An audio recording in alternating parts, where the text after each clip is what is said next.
Meu nome é Victoria Aparecida Vaz Marques, sou aluna da turma de Direito Internacional Público e Privado com a professora Cristiane de Holanda, e eu fiquei com a parte da origem do Tribunal Penal Internacional. Então, vamos lá. A ideia surge inicialmente após a Guerra Franco-Prussiana, pelo sentimento de impunidade contra os indivíduos responsáveis. Então, assim surge a primeira ideia de uma criação de uma instância internacional que seja capaz de julgar crimes graves contra os direitos humanos, mas especificamente nos casos, o genocídio de uma população. É importante ressaltar que antes da existência dos tribunais temporários, os crimes eram considerados pelo Estado e não o indivíduo. Então, qualquer crime que fosse julgado, ele não seria julgado pelo indivíduo que cometeu aquilo, ele seria julgado pelo Estado de origem do indivíduo. E tirando que muitas vezes acontecia que o país em si podia ter leis que abrangiam a situação que aconteceu, mas mesmo assim eles não eram julgados da mesma forma que seriam julgados como se fosse para outro país. Então é por isso que tem a importância de uma instância internacional para resolver essas questões mais complicadas, porque muitas vezes os próprios países não chegavam a julgar por causa de ditaduras também, que aconteceu por vários anos na história do mundo. E é importante isso dos tribunais temporários, porque foram eles que criaram uma base para o Tribunal Penal Internacional Permanente, com normas válidas e de reconhecimento internacional. Então, podemos falar que após muitos anos e muitas guerras, teve uma discussão para a criação do Tribunal Permanente. Foi durante a década de 90, que seria um tribunal ligado à ONU. Então, em 1995 e 1998, foi convocado comitês para a produção do projeto de estatuto para a criação de um Tribunal Internacional, de um Tribunal Penal Internacional Permanente, que entrou em vigor no ano de 2002 até janeiro de 2015, e que foi um marco contra a impunidade e uma segurança aos direitos humanos na sociedade internacional. O Estatuto de Roma do Tribunal Penal Internacional fixou regras de responsabilidades penais em escala planetária, que era para sancionar a prática de atos que lesam a dignidade humana. Então, todas as pessoas naturais ou jurídicas de qualquer nacionalidade teriam direitos e deveres em relação à humanidade como um todo, e não apenas em relação às outras pela intervenção dos respectivos estados. Meu nome é David Gabriel Gomes Coelho, sou aluno da turma de Direito Internacional Público e Privado com a professora Cristiane de Holanda e vou falar sobre as características e princípios, os critérios, as partes legítimas e magistrados do Tribunal Penal Internacional. Sobre as características e princípios. A começar com as características, o Tribunal Penal Internacional é um tribunal de caráter permanente, modificável e que atua como complemento ao Tribunal dos Estados. Os crimes de competência do Tribunal Penal Internacional são imprescritíveis e o exercício de sua jurisdição ocorre somente nos Estados partes do Estatuto de Roma, julgando apenas pessoas físicas. Acerca dos princípios adotados pelo Tribunal Penal Internacional, primeiramente temos o princípio ratione temporis de só julgar crimes cometidos após a ratificação do Estatuto pelo Estado-parte. O princípio bis in idem, que é o princípio de não julgar crimes anteriormente julgados por outro tribunal. O princípio nullum crime sine lege, ou o princípio de não haver crime sem lei anterior que o defina. Sobre os critérios de julgamento no Tribunal Penal Internacional. Como critério, são 4 tipos de crimes que são aceitos para serem julgados no Tribunal Penal Internacional.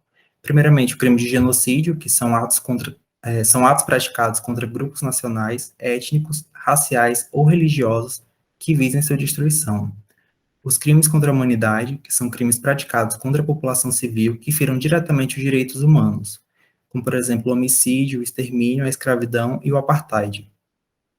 Os crimes de guerra, que são atos ilícitos que violam o direito de guerra e o direito humanitário, como, por exemplo, experiências biológicas, tortura e utilização de armas químicas.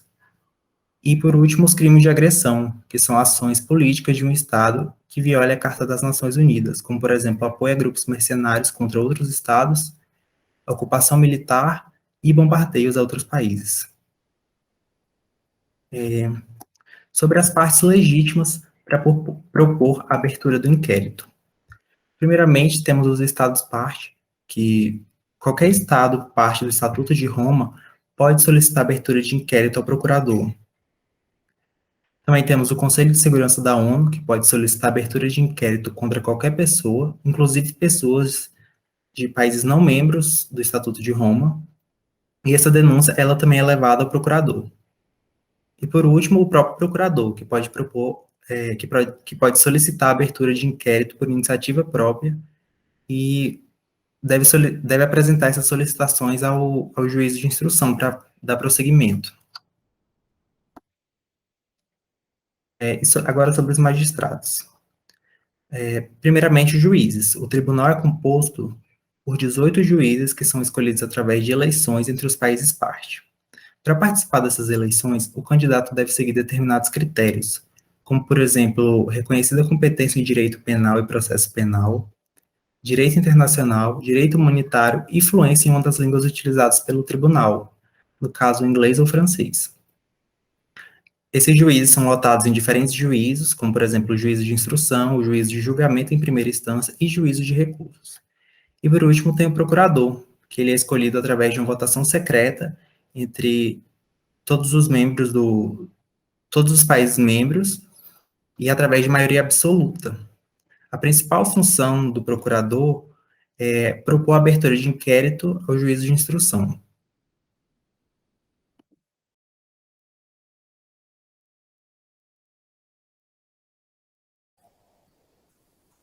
Olá, meu nome é Ellen e eu irei falar sobre o sistema de peticionamento do Tribunal Penal Internacional. Basicamente, para fins didáticos, podemos dividir o processo em 3 fases, que é a instrução, o julgamento e o recurso. Na fase da instrução, temos o inquérito e a denúncia. E nessa fase, quem comanda os procedimentos é o juízo de instrução. E a iniciativa, tanto do inquérito e da denúncia, fica a cargo do procurador. Na fase do julgamento, quem direciona essa fase é o juízo de julgamento em primeira instância. Já a fase de recursos é o juízo de apelação, e podem ser apresentados 2 recursos, que é a apelação e a revisão.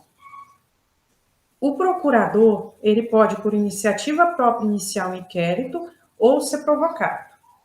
Quanto à provocação, ele pode ser provocado pelo Estado-parte ou pelo Conselho de Segurança. Em relação ao Conselho de Segurança, ele pode solicitar a abertura de inquérito contra qualquer país, ainda que não faça parte da jurisdição do tribunal. Além disso, ele tem a faculdade inibitória de solicitar a suspensão de qualquer processo, em qualquer fase que esteja, por 12 meses, e esse pedido deve ser acatado. Para que vocês entendam a tramitação, eu dividi em 6 passos. O primeiro passo consiste na apresentação da queixa, que tanto pode ser de iniciativa do procurador, como de um Estado-parte. Caso o procurador avalie que aquela queixa não tem fundamentos, ele a rejeita e o processo termina nesse momento. Agora, se ele entender que aquela queixa ela preenche os requisitos iniciais, ele vai enviar para exame preliminar. No exame preliminar, que dura entre 1 e 2 anos, o procurador vai avaliar 4 requisitos. O primeiro, se há evidências do cometimento de crime, se o Estado não quer ou não pode julgar o caso, se o fato é grave e se as investigações atendem aos interesses da justiça. Caso os 4 requisitos sejam atendidos, passamos para a próxima fase. Bom, se a representação não satisfaz os critérios, o caso é encerrado. Mas se a representação atender aos critérios, o procurador vai pedir autorização para a Câmara de Juízes, que na verdade são 3 juízes. E aí passamos para o terceiro passo, que é a autorização para investigar. O procurador irá pedir autorização para a Câmara. Caso a Câmara rejeite, o caso é encerrado. Se a Câmara aprovar, o procurador inicia as investigações. Aí passamos para o quarto passo, que é propriamente dito as investigações, também chamado de inquérito. Nessa parte, se a Procuradoria investigar e não ver fundamentos para pedir julgamento, o caso é encerrado. Caso a Procuradoria entenda que houve realmente a prática de crime, ela vai pedir julgamento, ou seja, ela vai oferecer a denúncia. E aí passamos para a fase do pré-julgamento. Essa fase do pré-julgamento, a denúncia ela será analisada pelo próprio tribunal. Se o tribunal vê que não há evidências suficientes, podem acontecer duas coisas. O caso pode ser encerrado ou a procuradora pode prosseguir com as investigações. Agora, se o tribunal vê que há evidências para continuar com o julgamento, para iniciar o julgamento, a próxima fase vai depender da situação do acusado. Se o acusado não comparece nem está preso, o processo vai permanecer em pré-julgamento até que ele compareça ao juízo ou ele seja preso. Agora, caso ele compareça ou ele esteja preso, o caso segue para julgamento. Na fase do julgamento, que é a última fase, os juízes eles podem absorver o acusado, nesse caso, todo o processo se encerrará, ou eles podem aplicar penas, entendendo que o acusado ele realmente praticou aquele crime. E dessa sentença que aplicar penas, cabe recurso ao tribunal de apelação. Esse recurso pode ser apelação ou a revisão. Cada um tem critérios diferentes. Quanto às penas que podem ser aplicadas, o máximo de anos, que pode ser aplicado é 30 anos, e em casos excepcionais pode ter prisão perpétua. Além disso, a prisão ela pode ser cumprida em qualquer estado-parte que a corte determinar. E anexo à prisão podem vir outras medidas adicionais, como confisco de recursos, bens e até multa. Além disso, o juiz pode exigir reparações coletivas e individuais, como indenizações, pedido de desculpa, reabilitações. Quanto às referências, todas essas informações foram retiradas do Estatuto de Roma, promulgado em 2002 no Brasil, e do livro de Direito Internacional Público do professor Valério.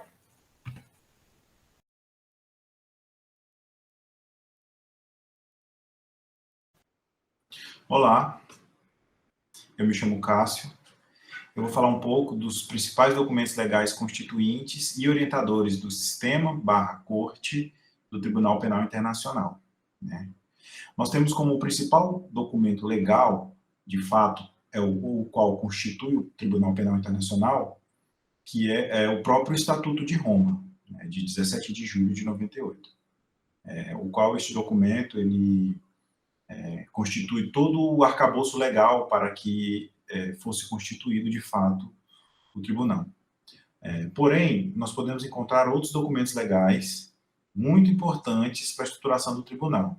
Haja visto que ele é uma entidade única, né, e ele precisa de uma grande normatização em volta da sua criação, devido a essa sua característica sui generis, de fato, né?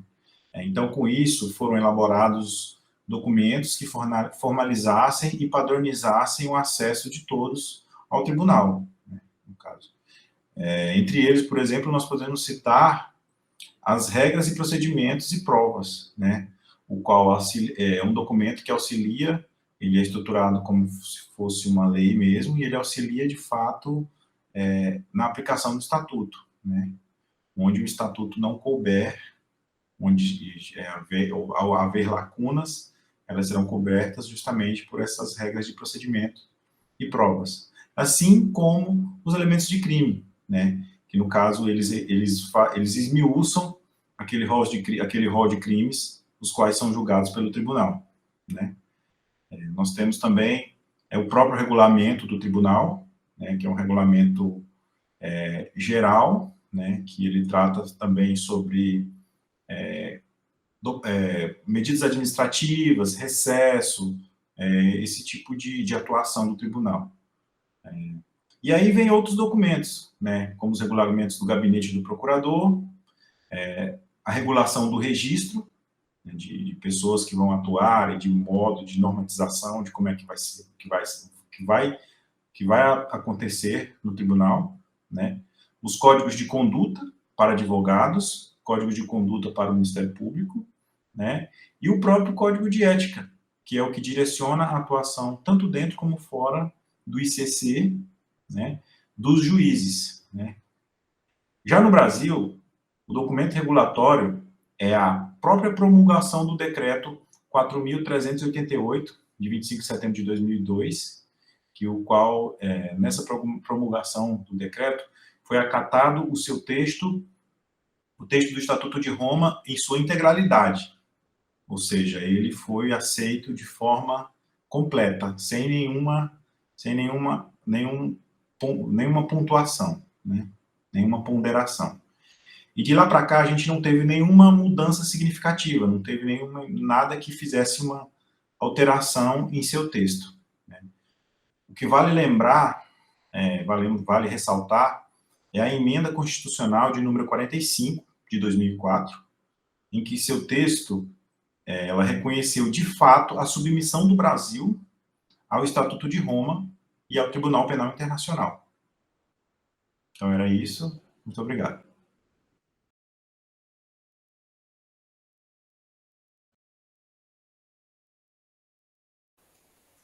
O caso Thomas Lubanga refere-se ao primeiro caso julgado pelo Tribunal Penal Internacional.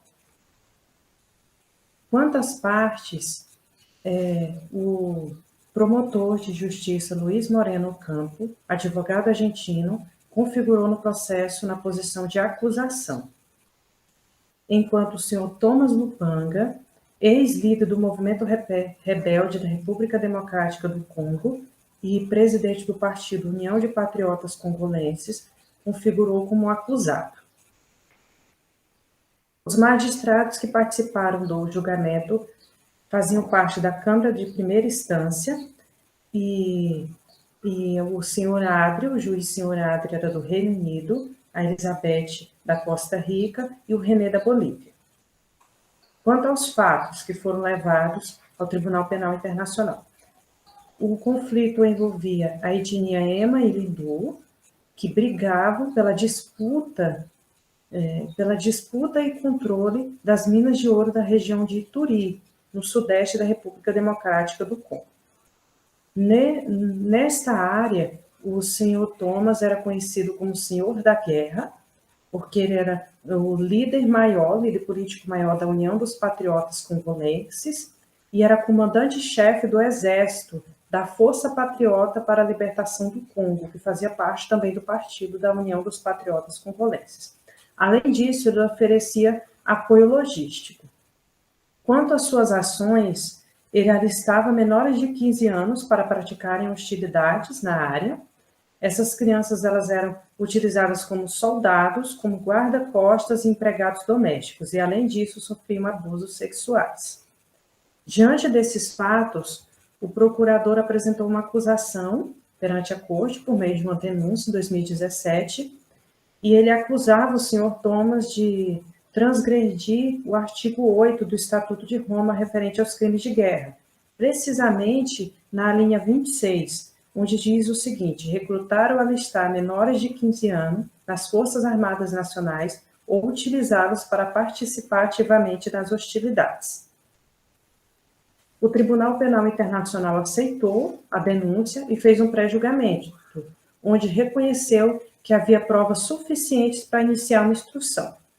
A instrução foi iniciada e, por meio de 204 audiências, foram ouvidas 67 testemunhas, onde a acusação conseguiu juntar 368 elementos de prova, enquanto a defesa 992. Durante o processo, 129 vítimas participaram, seja como testemunhas ou auxiliando nas acusações. Quanto ao julgamento, ele foi unânime, e os magistrados reconheceram que houve violação ao artigo 8, referente aos crimes de guerra, e ao artigo 25 do Estatuto de Roma, que diz respeito à responsabilização individual dos líderes. Em síntese, a acusação ofereceu uma denúncia imputando ao senhor Thomas, a transgressão do artigo 8, isso foi em 2007, do artigo 8º. Ele foi condenado por transgressão ao artigo 8º e ao artigo 25 do Estatuto de Roma, e foi condenado a uma pena de 14 anos de prisão, e, além disso, ele deveria reparar coletivamente as pessoas que viviam naquela região e que, de alguma forma, foram afetadas pela sua conduta hostil, em relação a recrutar crianças menores de 15 anos. Quanto às referências, todas essas informações foram tiradas do site do Tribunal Penal Internacional, referente ao caso da República Democrática do Congo, em que configurou como partes o procurador e o Thomas Lubanga. Esse caso ele foi julgado na Holanda, na cidade de Haia, em 14 de março de 2012.